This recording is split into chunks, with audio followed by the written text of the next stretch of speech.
Greetings to all of you. On this very evening of March the 22nd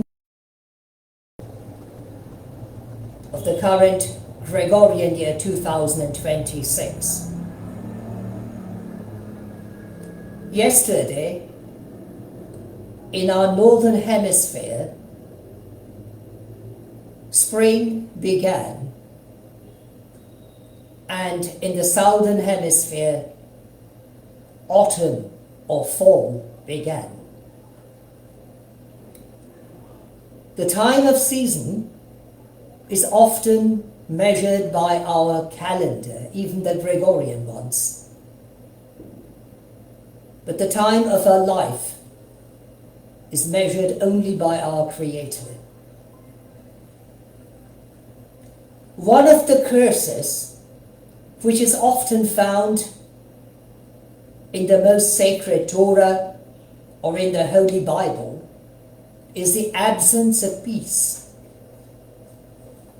Whether this be war, pestilence, or worries of one kind or another, perhaps caused by drought, caused by flash floodings, caused by tornadoes and stormy weather, or even earthquakes, or even landslides and mudslides. Many of the nature's forces we cannot control, even though this might be possible to some extent by ensuring that our atmosphere remains constant and does not exceed a limit set by the nature itself. But something we can hinder is war between us. Wars never bring victory in the truest sense,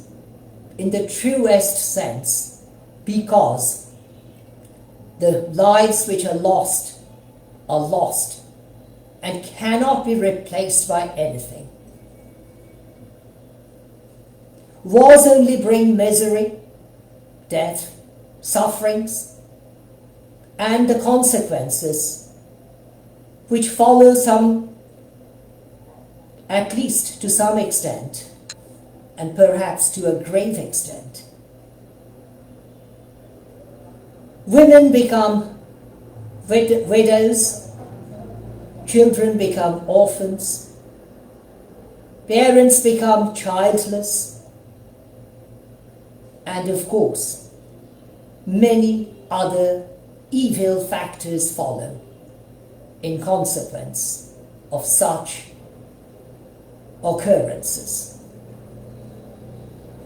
When children become orphans, they are often very easy target, or I should say targets in plural, for human traffickers and those who want to exploit them. So it is in the cases of widows in various countries of the world even today.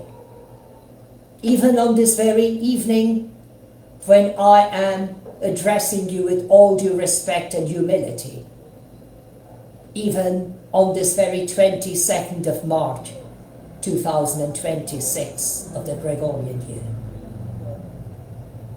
It becomes our responsibility to ensure that those who are weak, the feeble, the parentless, of course the orphans, the widows, whether this be male or female widowers including, are not let down due to our folly. We human beings are called upon to serve one another. And that is how we can fulfill our mission, even as human beings. Human birds are very special, very precious. And if we abuse such birds of ourselves, we do not merely degrade our own selves, but we also degrade our Creator, who sent us onto this earth with a specific mission for each of us.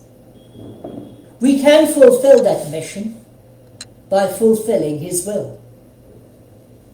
And that will is most certainly being there for one another, being one for another, serving each other with all due humility, but at the same time without endangering our own dignity. We can be genuine, we can be honest, we can be sincere, we can appreciate each other's presence on this earth. Killing is not too difficult. Very little objects can kill a human being or even another creature. But how many of us can give life even to a dead person or a dead creature? A question I ask my own self on this very evening.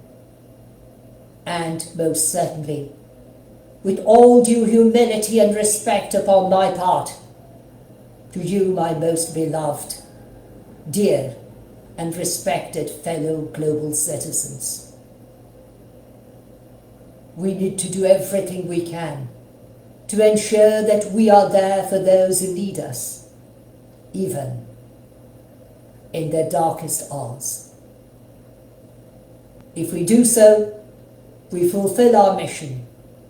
If we don't, we fail in our mission.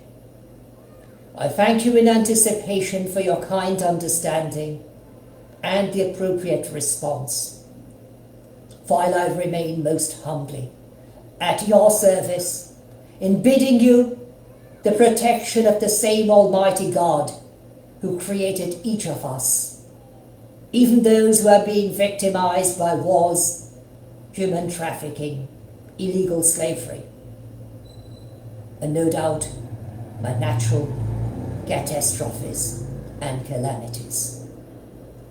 Thank you once again, and goodbye in its truest sense, which is derived from the expression, God abide with ye, or God be with you in modern English. Thank you, and good night.